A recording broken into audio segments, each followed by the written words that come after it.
What's up, my beautiful Capricorns? Welcome to your September 2019 astrology forecast.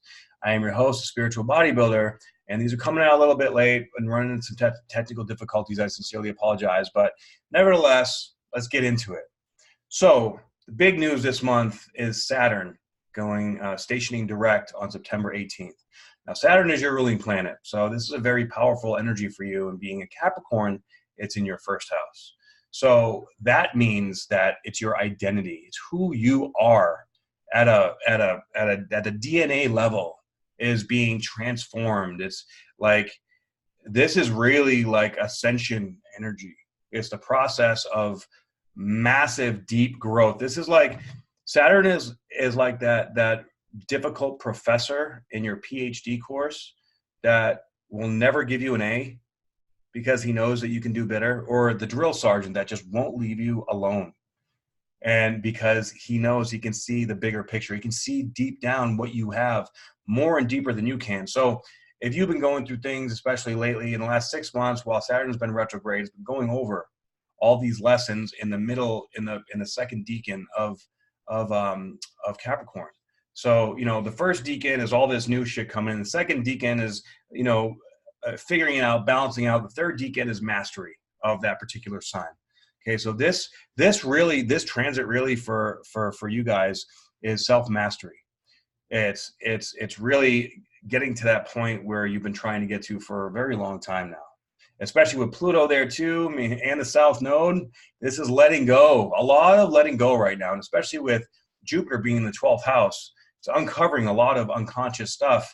And so we've been in these situations, you know, experiences with people, places, and things that have been making things difficult, right? Because it's forcing us to change. And the more we let go, the more we allow things to flow, the more efficiently we're going to grow. Write that down. Okay. So at the beginning of this month, we had a new moon in Virgo. Now, there's a stellium in Virgo, which is a lot of powerful energy, and that's all our personal planets. So it's all like the day-to-day, like cerebral kind of energy going on. Divine masculine, divine feminine, because we have Mars, we have Venus, we have Mercury, we have the Sun, we also have Juno, and also the white moon. So, you know, there's a lot of energy that's like making us look at like what we believe in. Like, are we believing in ourselves, and why? What do we believe in, and why? What can we believe in different? How can we open our mind to see a bigger picture and to grow into that next version of us? Okay, there's a lot of testing going on right now. We're like, we're in this like year of final exams, but next year is when it's really like, okay, we finished the final exams. Now we're stepping into this new phase. That now we're going to get life testing, right? Now we're in the real world, and now life is going to test us and just make sure and solidify all that change that has just happened to us. Okay, so on the 10th of September, we have a double yod. Now this has to do with the North Node, the Sun and the Moon, and Jupiter's in there too. Okay, so the North Node is in our 7th house. All right, has to do with relationships, significant relationships, business relationships, and whatnot. So, you know, with the North Node being there, and the Moon and the Sun. The Moon is our emotions. The Sun is our spirit. It's our main energy of our body. Okay. And so this is like, you know, letting go of these like unconscious patterns that we don't fully realize that we have going on, and embracing the unknown, you know, when it comes to our belief in ourselves, and, you know, seeing like, you know, what do we really want? Where do we really want to go in our life? So, you know, you may have some epiphanies, some aha moments, some breakdowns, some breakthroughs going on right here, especially with Jupiter, you know, also being involved, and you know, from the 12th to the 2nd house, that self-confidence, self-worth. Like, do we feel like we're worthy of the destiny that we really desire? Okay, and Saturn is basically riding alongside the South Node, and it's going to be crossing over the South Node for the last time once it goes direct, sometime late this month, early next month. And that's going to be like, okay, that's like the last bit of the conversation that the South Node and Saturn is going to have, and which is going to be kind of nice because then we can move forward. And then, you know, we also have this major T-square going on most of the month between Jupiter, the Sun, and Neptune. Now, Jupiter and Neptune have been having a conversation all year, but Jupiter and Neptune so far Neptune has been sort of in the front runner game, and that's our spirit, right? Jupiter is more the ego in this scenario. Neptune is more the spirit. So now that's not to say, the ego is not a bad thing. It's where we're thinking up here as opposed to here. So Neptune has been teaching the lower self or the ego self, some lessons, and Jupiter is going to go past that here in the next couple weeks. And that's going to be like, okay, now we learn all these lessons. Now we need to put them into practical application mode. Okay. So that's going to be good and exciting. We have a lot of really great transformative energy coming up here. So just as long as we're letting things go and letting things flow, the key is here, because Capricorns like to try to control things, right? I know, because I'm a Capricorn. So we have to take a step back from knowing, from understanding, and get comfortable in the unknown and just allow things to unfold. Be like, you know what feels right? Or if multiple things feel right, what feels most right? And that takes a lot of really deep introspection. Like, what do we do? Where do we go? How do we do this? So then after that double yod, which is just massive, massive clarity, massive, that spirit talking to us, like there's two fingers of God, like, you need to listen.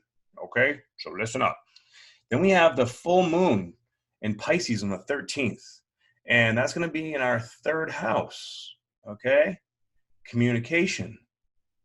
So, this is communication with ourselves, from our heart to our mind, especially with Neptune there and the moon. This is listening to our emotions, listening, allowing our mind to hear our heart, opening that up. If there's a blockage, it's going to be difficult. And with Black Moon Lilith also right there, and with the sun and the moon opposing this, that can be like delusion, illusion, can be escapism, wanting to run away, looking at things like, wow, this is way better or way bigger or way worse than it really is. So again, letting it go, letting it flow, and, not getting attached to any one thing. Like, the attachment's a little bit dangerous here, because Neptune brings a sense of, it's the collective unconscious. And it being in Pisces also represents the collective unconscious. Okay, so that can be very confusing. And with Black Moon Lilith, that can be manipulative or like skeptic or sort of like not very moral or ethical, right? It can be giving in impulses, things like that. So be aware of that and keep it slow and keep it easy, and you should be fine. But this is a time of really just not trying to force anything, okay? Because also, just 5 days later, we have Saturn that will be stationed and going direct. Now, direct is going to be good. It's going to be great for us because, that's our ruling planet. That's a really heavy energy for us, and that's in our identity. So we get to move forward with putting the puzzle pieces together, understanding who we are at this next level, and so finally sort of like starting the next level of the video game. Be like, okay, I don't know where the hell I am, but I got infused with all these new tools, with all these new, with all this new stuff, but now I have new responsibilities. Now I have new, challenges. Now I have, a new guy at the end of the thing, but going through this level, who knows, there's more opportunity for getting special gifts and things like that. Right. So with an elevation in consciousness and elevation in vibration comes an elevation of responsibility and an elevation and needing to step into it. Right. We can no longer avoid things. We can no longer sit back and watch things happen. We have to stand in our power. And that's what this is telling us right now. It's time, dude. It is time to step into your power. And you don't even know where or how or why you're going to use the power. You just know that you have to do it and allow it to come. And all right, what's next? Bring it on. Let's go. Yo, Rocky, I'm going to go do the best I can, make shit happen. And that's that. End of story. So on September 23rd, we have the sun moving into Libra, okay, into our 10th house. And so, as we have all this information and all these planets infusing our belief systems, we have these new understandings and things in regards to how we believe about, believe in ourselves, and these new energies that are infused is going to start going into our 10th house.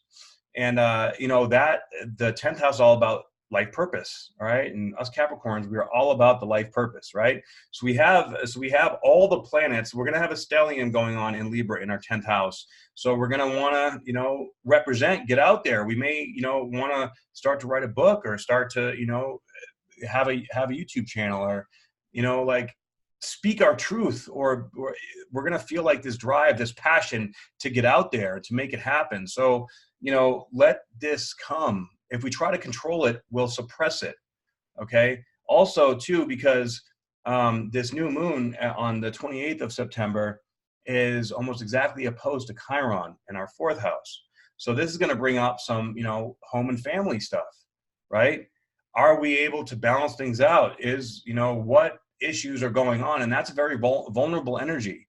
So in any opposition, it's bringing information or situations from outside of us, you know, in our environment to teach us something. So we may have some complications or situations come in that are going to challenge us. All right. That's going to see, do you really want this? Or are you really able to do this? Or is this really how it's going to go down? So again, that comes with the responsibility and knowing how to listen to yourself, staying away from analysis paralysis, allowing yourself to be vulnerable, stepping into your power, and being okay with whatever it is out there, and knowing that you made the right decision because you feel it in your heart. So it's important to be really, really in tune and in touch with your own energy and your own heart right now. Okay. And you know, as these months progress, or as this year progress rather, things are going to keep heating up and get much more intense. Okay. So just stick with it, stay letting go, stay true to yourself, and you'll know, like, more and more things that are not meant for you are going to feel really, really uncomfortable, more and more and more uncomfortable. So not necessarily saying that the other way is going to be comfortable, but at least you're going to have drive. You're going to have that energy, that motivation. The other way is probably going to suck the life out of you. Okay. So pay attention to those things and you should be fine. Just take it one day at a time, let it go, let it flow, and God bless. And I'll see you guys next month. And, you know, if you guys like this content, please like, share, and subscribe. You know, I appreciate it. Leave a comment if it resonates. And if you like a reading from me, please go to trinityfitnessastrology.com. Thank you very much. See you on the next video.